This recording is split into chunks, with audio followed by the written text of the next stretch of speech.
Session with Whoopi, Abby Huntsman, Joy Behar, Sunny Hostin, and Meghan McCain. Now, let's get things started.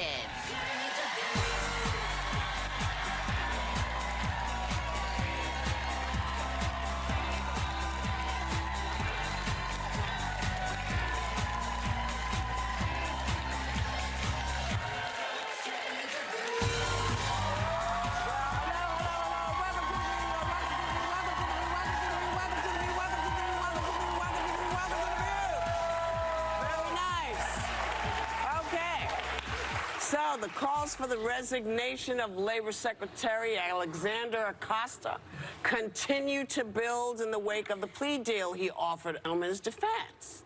Take a look. I feel very badly, actually, for Secretary Acosta because I've known him as being somebody that works so hard and has done such a good job. I feel very badly about that whole situation, but we're going to be looking at that and looking at it very closely. What that was he talking about? First of all, because he said that twice, and I didn't know which that he was referring to. Yeah. Can I just say, you don't feel badly. You feel bad. Yes, okay? That's the English teacher. English I mean, teacher. it's like, do you feel sadly also? No.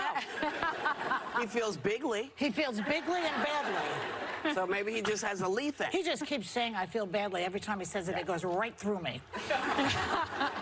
You know, he does have a tendency to stick by his cabinet picks. I mean, Betsy DeVos has been on the hot seat for so long, as has Ben Carson, and he seems to never break rank in that way. Makes him look smarter. Yeah, but you would think that he would break rank with someone like Acosta, who a judge has found has broken the law in terms of not meeting with victims before taking a plea deal. Or Mulvaney has now gone up against Trump. Will he be gone soon?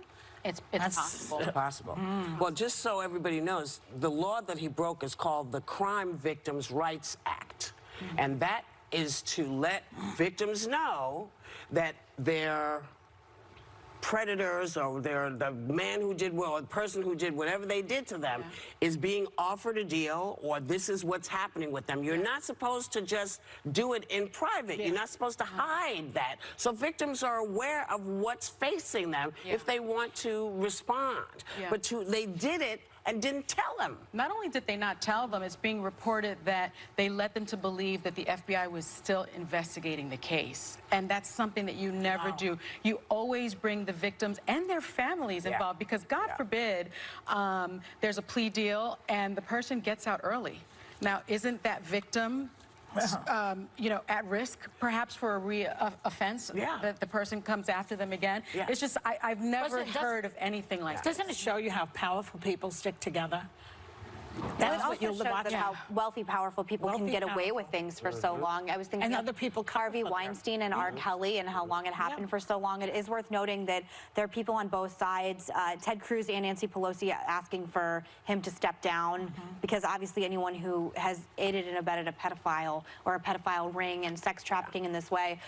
One of the victims was on, I believe, Good Morning America this morning, and she was talking about how she was 14 and 15 years old, being forced to have sex. I mean, just the grossest kind. Again, as I said yesterday, it's hard to talk about. It's so vile. I think it's worth talking about. And I think he should rot in jail, and anyone that helped aid and abet him across the board. And if that's like Cyrus Vance here in New York, his office, whomever let this happen to this many girls just because this guy was wealthy and powerful, they should all rot in jail. You know, something that I noticed. The Today Show, I'm sorry. And we have a clip, I'm sorry, from the Today Show. Just take your underwear off and get on top. And I said I didn't want to. And he, you know, very forcefully kind of brought me into the table, and I just did what he told me to do. I was really scared. I didn't necessarily think that he was, you know, going to rape me. Did he hold you there? Yeah, No question in your mind, he knew you did not want that to happen. Oh, yeah. And by the way, if she was under the age of consent, it didn't matter if he held her there or not. She couldn't consent, so it's rape nevertheless. I gotta tell you, having heard from so many victims during the course of my career, do you know how difficult it is for someone to come forward like that? That is one brave person that you just saw. And she's gonna do it in court. Who's Yeah. going to court? You want to read this? We have a legal note. According to NBC, Epstein's lawyers did not respond to their request for comment. Arose is not a part of the criminal charges against Epstein, but her lawyer told NBC she's pursuing a civil case. You know who I'm waiting to hear from? All those folks that are out there that talk about they want to take care of young people and make sure young people are good. I just, you know, why isn't the evangelical community coming forward? Where is everybody? That was worrying me. Yeah. Because I thought, well, one of the ways that you show that you care about people is you come out and you condemn this kind of stuff. Yeah. But, you know, and all the folks that I'm used to hearing talk about, you know, this one is bad or this is bad or this haven't said much. And I just was wondering where they were. Where are you? They seem to be worried about the culture changing. I mean, that's their issue. It's like now we have gay marriage. You know, I don't think evangelicals are okay with pedophilia. Have they said anything? I haven't heard from Jerry Falwell Jr. I mean, again, I think the evangelical population in this country is massive. I mean, I think it's, I don't know the exact numbers, but I know it's huge. So the idea that, you know, we're going to blame evangelicals right now for them. Wait, I want to be very clear. I'm not blaming anybody, but I do know. For not speaking out enough? Well, I feel like we have heard from the community and the voices of the community. Quite a bit about a lot of different things. How I want to deal with my body, how you want to see your kid, whether children should be where. And I have been waiting for them to say, and by the way, this isn't okay with us either. Well, the kids at the border, too. I haven't heard anything Epstein was a giant donor to a lot of Democrats, and he was very well connected. I do not think this should be political. I don't think this should be about religious. Listen, this is my opinion. I'm just saying I would like to see some of the people that have been talking about all the ills in our country. I want to see them come out and say, yeah, this is one of them.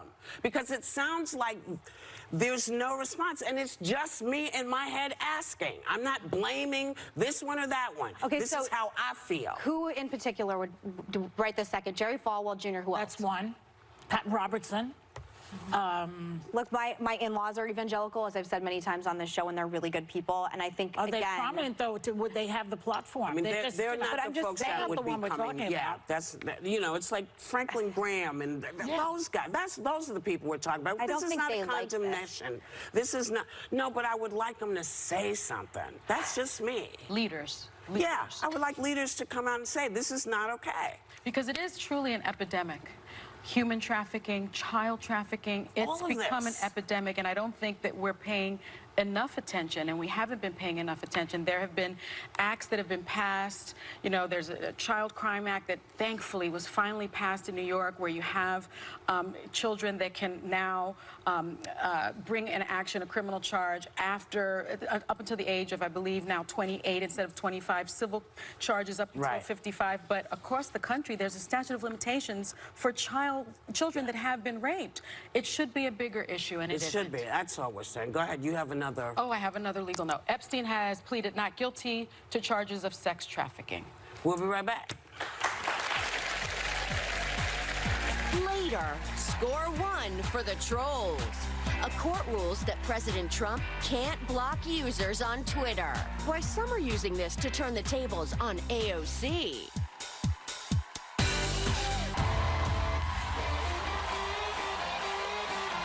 No other place in daytime does it like we do.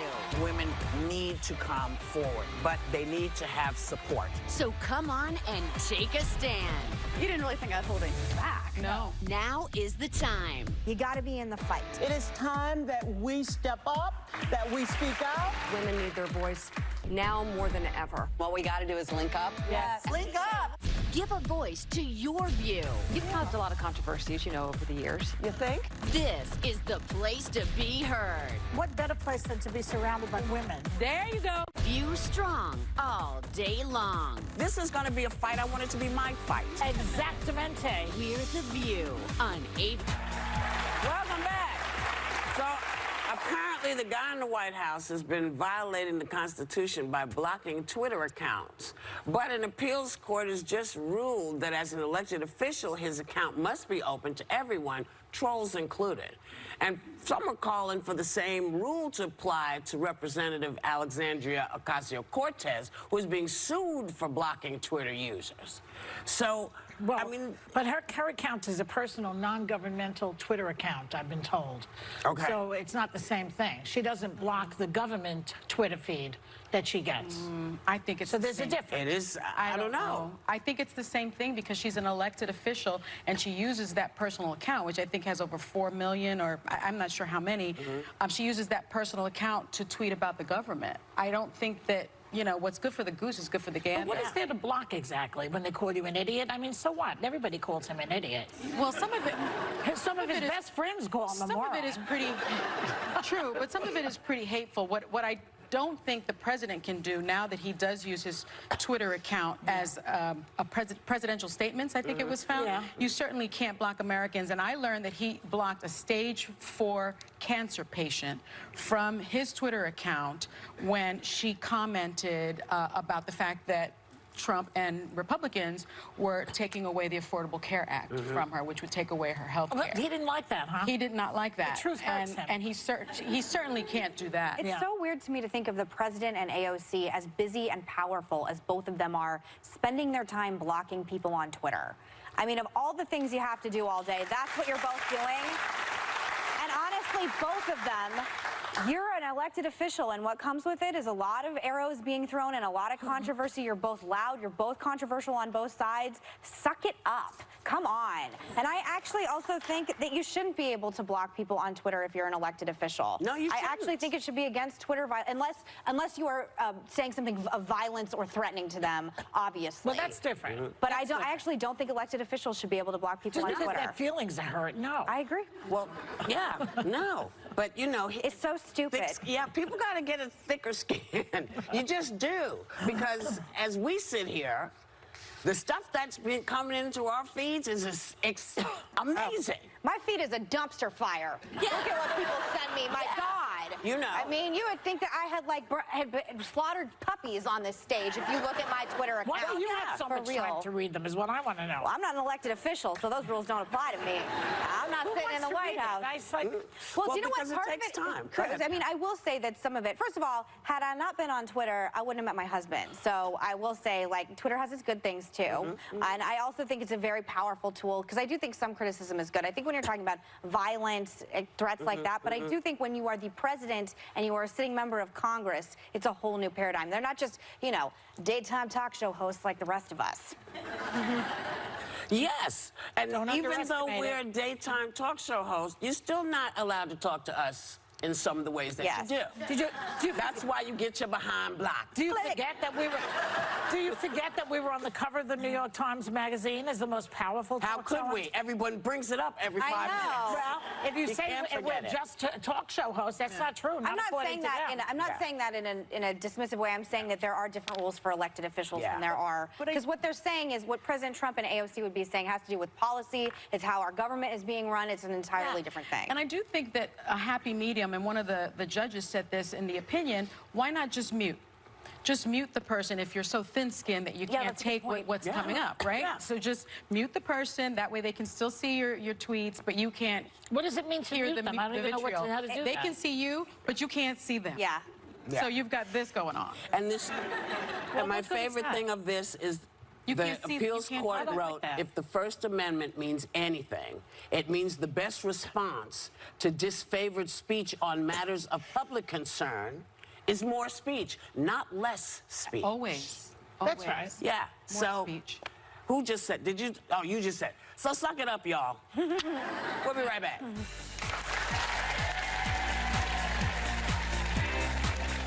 When you come across a vet, thank them. His name is Stonewall Towerwall. That is a great name.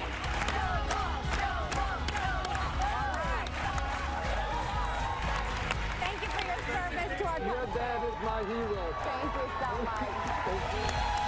We have a 100-year-old World War II veteran. for coming today. Thank you for your service. It's an honor to have you here. Sydney. That is the greatest generation. Yes. Thank you for your service. You've made our day today. Thank you so much for your service. Hey, before we go to our next subject, we want to talk about the great actor and occasional director Rip Torn, who passed away yesterday. He was an amazing actor who I adored and grew up seeing literally on the streets of Chelsea, which is where I grew up. The Larry Sanders Show, watch it. He's brilliant in that. Brilliant in that. He's just a great actor, and he was spectacular, and we're going to miss him. He was also in Men in Black. He's the big guy in the first two Men in Blacks. He was just fabulous. Guy in the middle. Yeah. That's how I know him. Fabulous, yeah. So, in any case, let me pose a question to you, because a story appeared on Reddit that caught my attention. Two families were vacationing at a beach house, and the 13-year-old beat his 10-year-old cousin in a game of foosball. Now, the 10-year-old threw a fit when he lost. He flipped over the foosball table, and his parents explained to everyone that he's been raised with the idea that he's never supposed to lose. So his parents asked the other set of parents to force their son, who actually won, to admit to cheating and apologize to the boy he defeated, just to support their narrative that he's never supposed to lose. Has this gone way out of control? And that little boy was Donald Trump.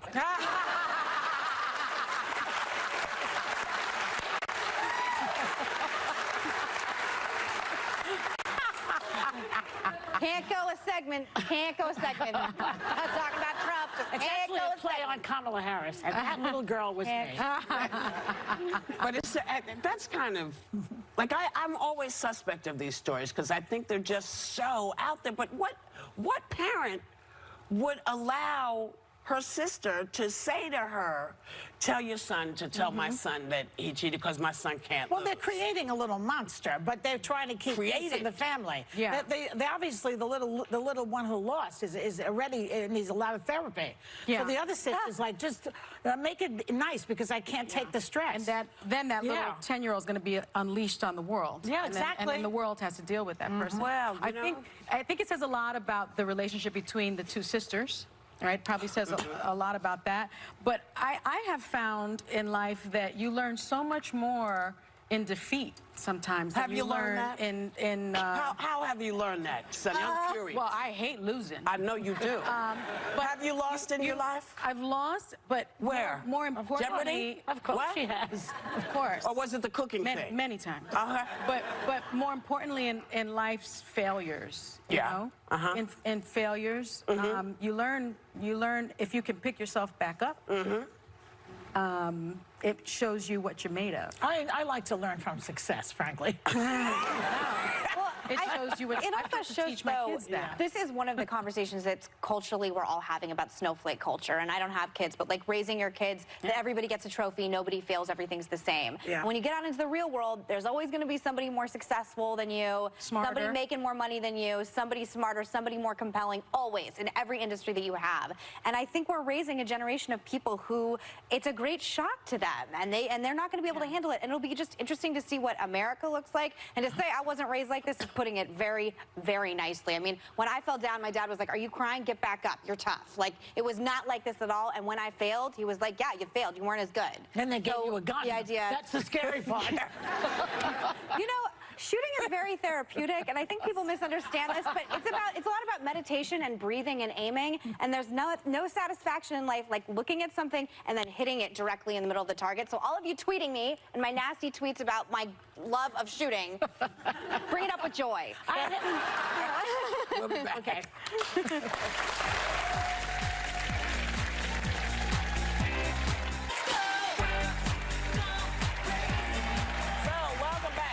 The new Duchess of Sussex, Meghan Markle, is being criticized for requesting privacy when she attended Wimbledon last week. Now, her camp said she was there in a private capacity and asked that people kind of refrain from taking pictures.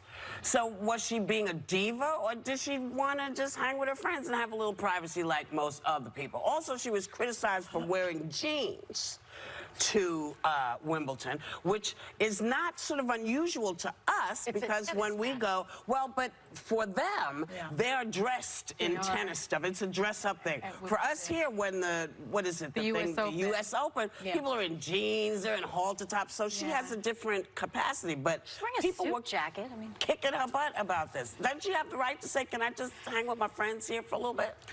She has the right, but it's unrealistic to think that they will allow that. After Diana, they take pictures, you know, they show the baby. Well, she's not saying that, no, well, remember, she's not saying that you can't take pictures. She doesn't want to have to engage in conversation with y'all when she's over here. Yeah, but she's got a lot of famous friends, this girl, American and English, and they're going to be doing stuff, and she's going to be visiting them. And the yes, but that's not the issue here. Well, so does she have the right to say, can I just finish this? Go ahead. I love her, but I feel like Wimbledon is a public venue, and she is now the Duchess, and she's a public person, and I don't know that in a public venue you can say, I'm on my private time, don't take a picture of me. I don't think she said that. Yeah, she specifically said, don't take a picture of me?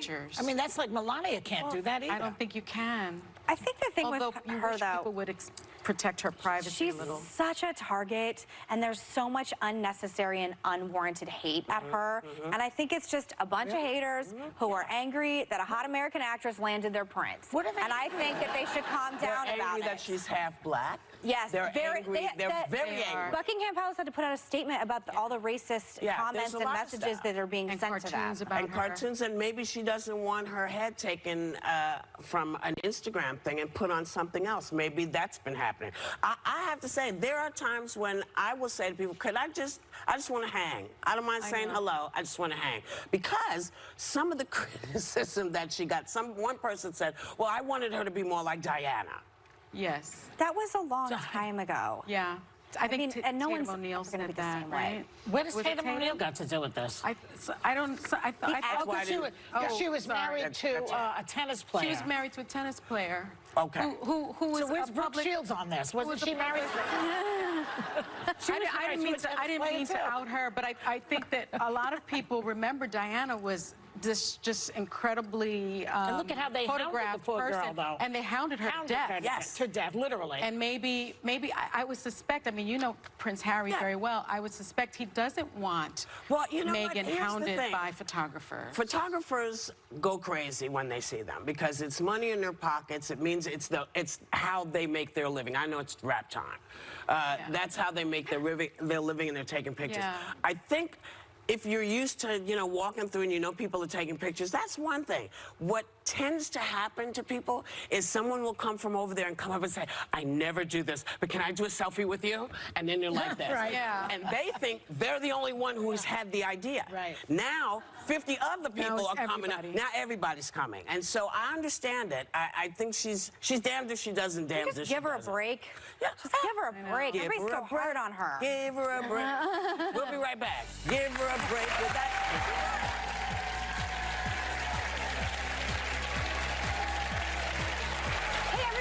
Book is out in paperback, and it's the perfect summer read. It's light, fits easily in your beach bag or tote, and if you're attacked by a sand flea or jellyfish, you can just roll it up and whack that sucker. Oh, sorry. I'll pay for that. Hey, now, Ellie Kemper is not kicking back this summer. She's working on the return of Unbreakable Kimmy Schmidt, and she has baby number 2 on the way. Please welcome the author of My Squirrel Days, Ellie Kemper.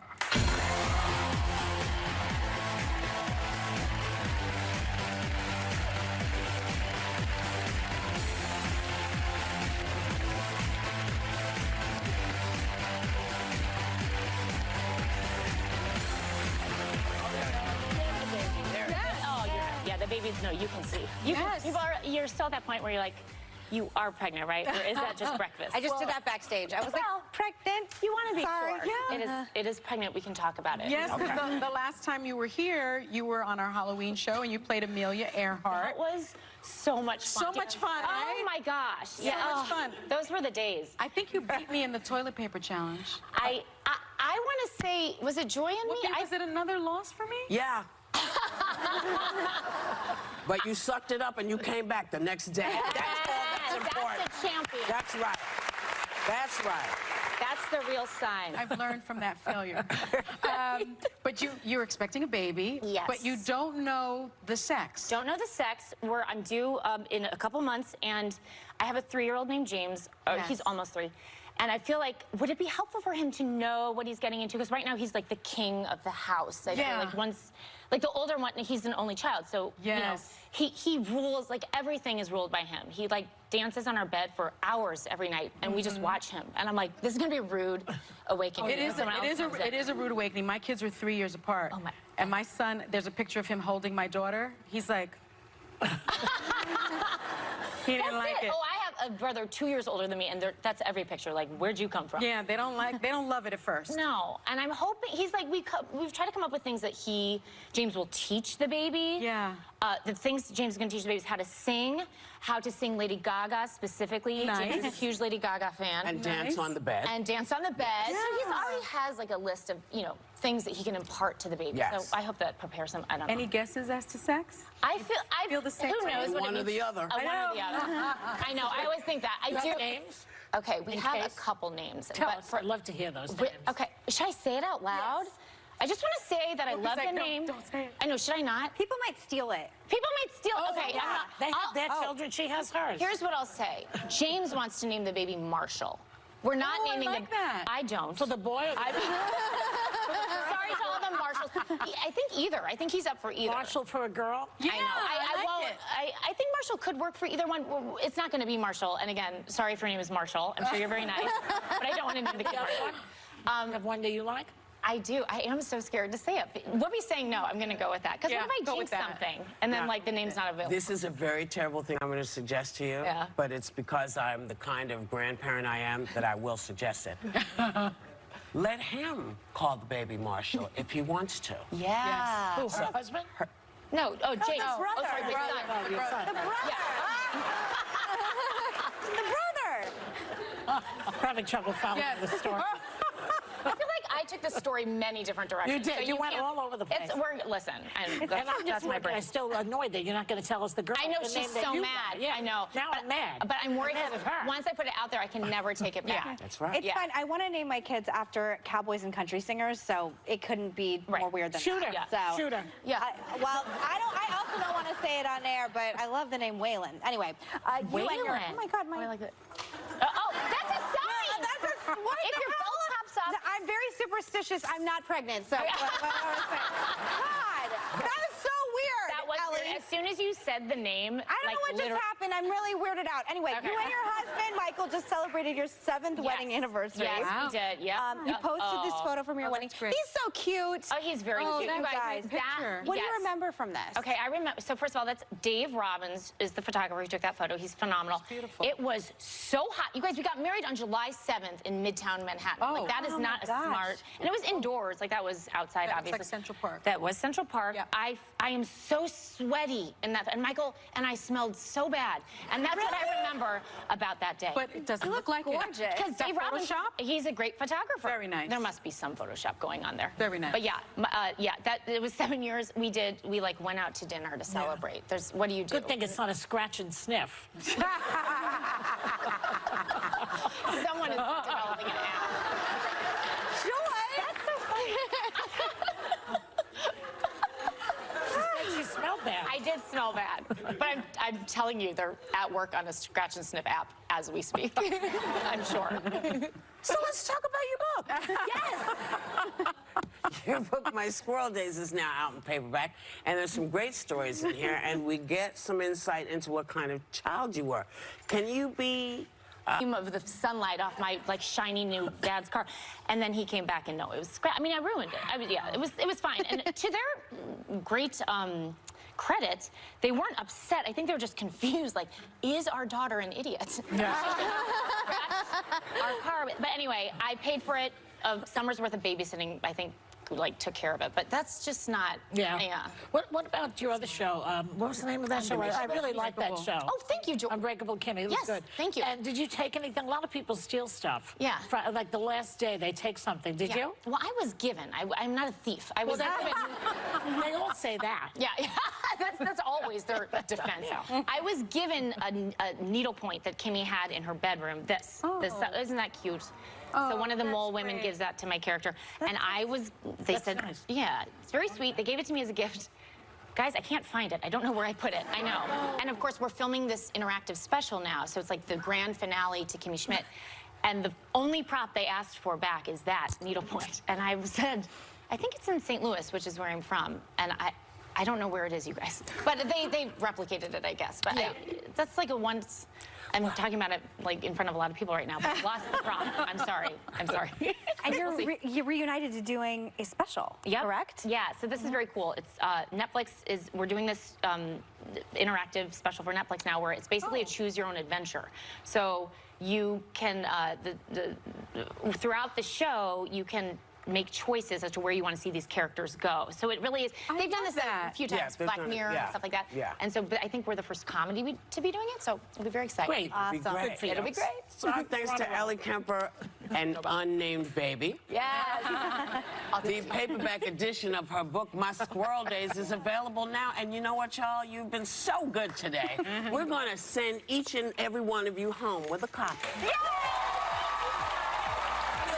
We'll be right back.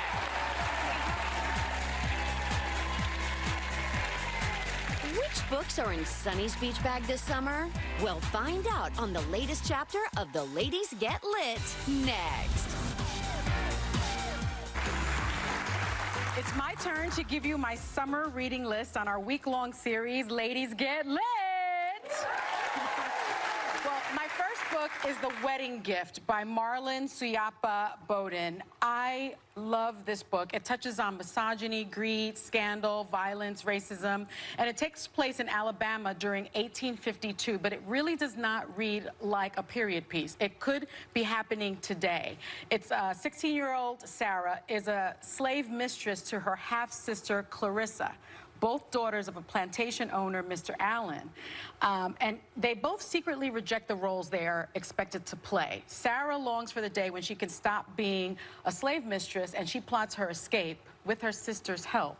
Clarissa is opposed to her father's wishes for her to marry young and become a mistress of her own plantation. They're actually both rebels in their own right. Something unexpected happens before Clarissa is to marry, and it really unveils an intimate portrait of slavery and the 19th century South.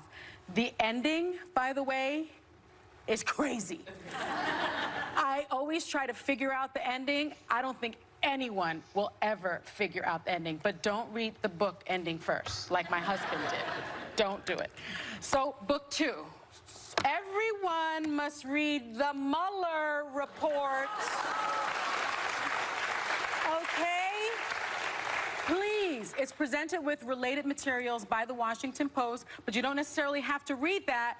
But you gotta read the Mueller report. It's one of the most important investigations ever conducted. The Mueller inquiry focuses on Donald Trump, his presidential campaign, and possible Russian interference in the 2016 election. This edition that I've chosen includes the full report with accompanying analysis by the Washington Post reporters who've covered the story from the very beginning. It also breaks down who all the key players are, from the Department of Justice to the Trump legal defense team. And it includes key documents so you can read them for yourself in the special counsel's investigation, including filings pertaining to General Michael Flynn, Paul Manafort, Michael Cohen, Roger Stone. They're all household names now, and the Russian internet operation. I implore you, people, read this before Special Counsel Robert Mueller testifies next Wednesday. I got it on my calendar. Put it on your calendar. I love these books so much. I want you to love them too. So our studio audience is all going home with a copy.